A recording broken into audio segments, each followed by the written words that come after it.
बाबा का और thank you दीदी का। आप सबका बहुत शुक्रिया कि मुरली अगर जिस दिन मिस हो जाए ना तो ऐसा लगता है कि सुर लग ही नहीं रहे हैं लाइफ के।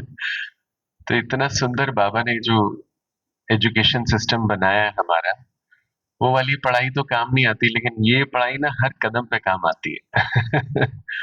सो इसलिए मैं जहां भी रहता हूँ कोशिश करता हूँ कि पास में अगर सेंटर हो तो। मैं तो पहली बार आया यहाँ पे।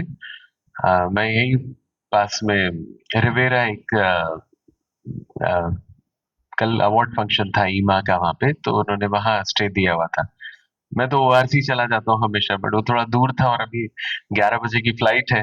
सो मैंने उनको बोला ठीक है चलो यहाँ।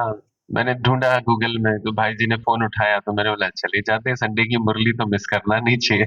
है ना, घर में मुरली पढ़ने में या सुनने में और सेंटर में आके सुनने में बहुत, और सबसे बड़ा फर्क तो ये होता है मुझे नाश्ता भी मिल जाता है।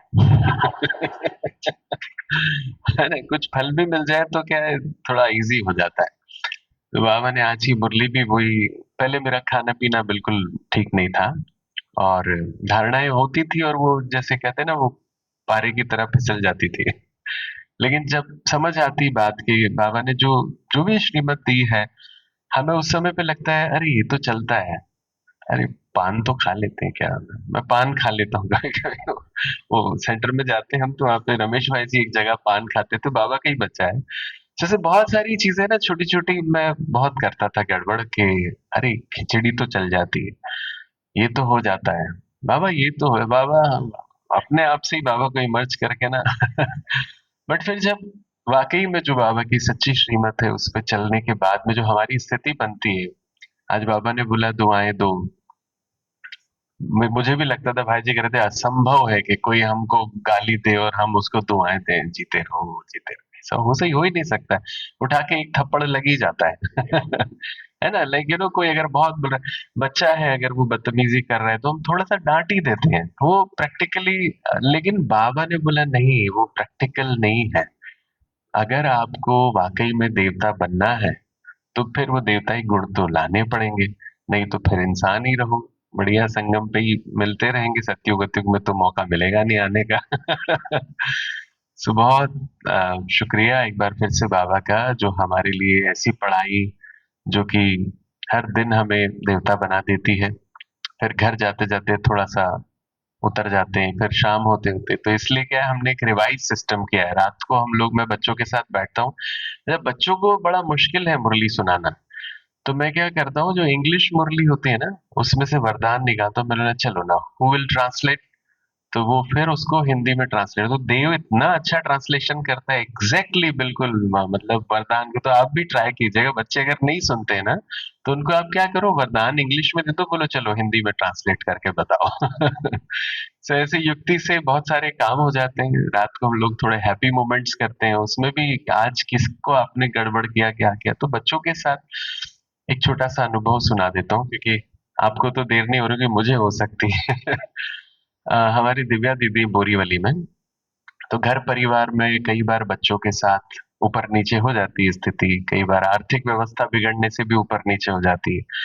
सो एक बार मैं थोड़ा सा मन में ऐसा आया, और दिव्या दीदी को मैंने पूछा, मैं बोला दीदी, मेरे गुरुजी ठीक बोलते थे, कुमार जीवन ही सबसे अच्छा होता है। ये बाबा कहते हैं गृहस्थ आश्रम, मतलब इसमें बहुत लफड़े हैं, बहुत प्रॉब्लम होती है, इतने अरेंजमेंट्स करनी होती है, लाइफ में नौकरी बन जाते हैं हम तो बोले अच्छा आपको ऐसा लगता है। मैंने बोला हाँ दीदी।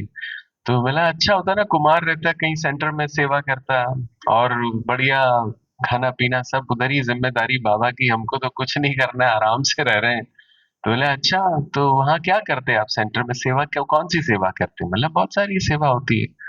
तो बोले सब सेवा कर लेते हैं। बोले हाँ सब कर लेता।